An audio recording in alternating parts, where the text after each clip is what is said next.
Tartu Observatoorium Tõraveres on Eesti peamine kosmoseuurimise keskus.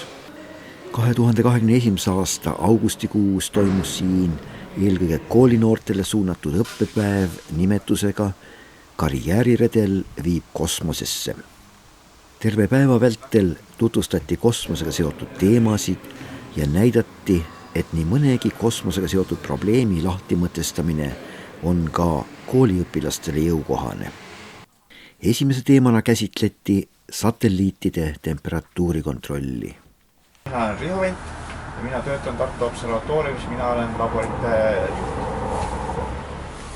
Ja ma olen seotud ka S-Cube'i projektiga ja siin üks näide on sellest siin, millest me siis ka täna räägime. S-Cube on praegu näide, et kuidas meie oma üliõpilased seda tegid, aga tegelikult see põhimõte on nagu üldine ja kasutatab kõikide kosmoselaevade puhul. Et nagu sissejuhatuseks juba ütlesime, et see temperatuuri hoidmine, kontrollimine on väga oluline. Ja et teada saada, et mis temperatuur seal kosmoses tegelikult siis nagu realiseerub, siis võetakse kõik need komponendid arvesse, et päike paistab peale ja maa kiirdab ja päikese kiirgust peegeldab maa pealt tagasi. Ja siis kas ütleme selle satelliidi pinnad on heledad, tumedavad, neelavad või peegeldavad. Kõik need komponendid pannakse ühte arvutiprogrammi sisse ja siis tehakse simulatsioon. Satelliit tiirleb ümber maa, siis ta mingi hetk on varjus ja mingi hetk on päikese käes. Kuna seal tekib soojuspaisumine, siis tuleb leida sobiv tehnoloogia, et see soojuspaisumine hakkaks meie satelliiti lõhkuma. Ja me peame hakkama valima materjali, et kas me peame valima neelavad materjalid, peegeldavad materjalid, kerged, rasked, kas nad peavad kosmoses vaakumile vastu ja nii edasi. Ja nüüd me oleme selles oma missiooni planeerimise etapis jõudnud sinna maale, kus on siis teooria on läbi käidud, esimesed plaanid on tehtud ja me peame hakkama tegema siis otsuseid, milliseid materjale me kasutame ja peame tegema sinna juurde mõned katsed. Meie peame siis mõtlema, et meie ehitame samuti ühte satelliiti. Ja meil on siin laua peal erinevad vahendid, et on näha, et on värvitud plekitükke, on tavalisi plekitükke, on termomeetrid, on sellest soojustekist välja lõigatud väiksed tükid, musta paberit ja alumiiniumfooliumit.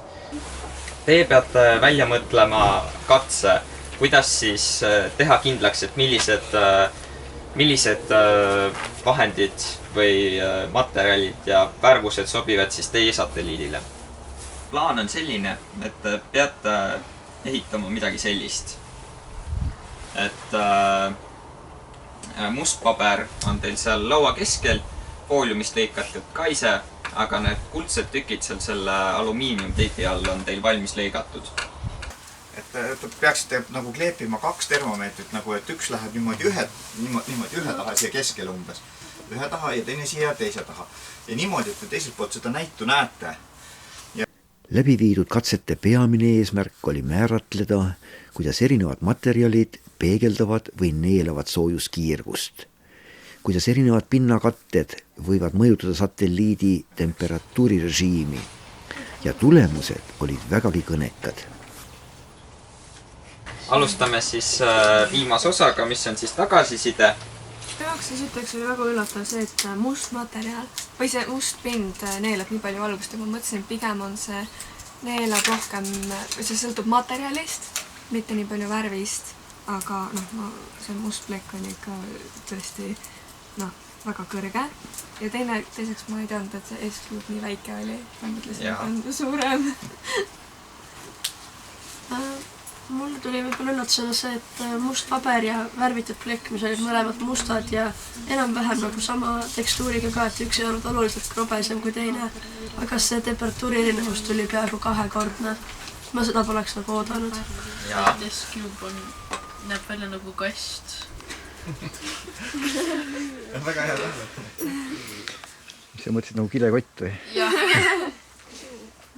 Jaa, muidugi te saite kõik väga hästi hakkama, et miks ma korraks mõtleme, et minule kõige rohkem meeldis see, et te olite innuga asja juures ja veelgi väärtuslikum minu jaoks oli teie enda poolt välja öeldud tagasiside, et igaüks endale mingisuguse uudse tera leidis ja isegi kui teil praegu nagu ei olnud tahtmist midagi välja öelda, ma arvan, et mingisugune sisemine mõte teil ikkagi korraks peast läbi käis.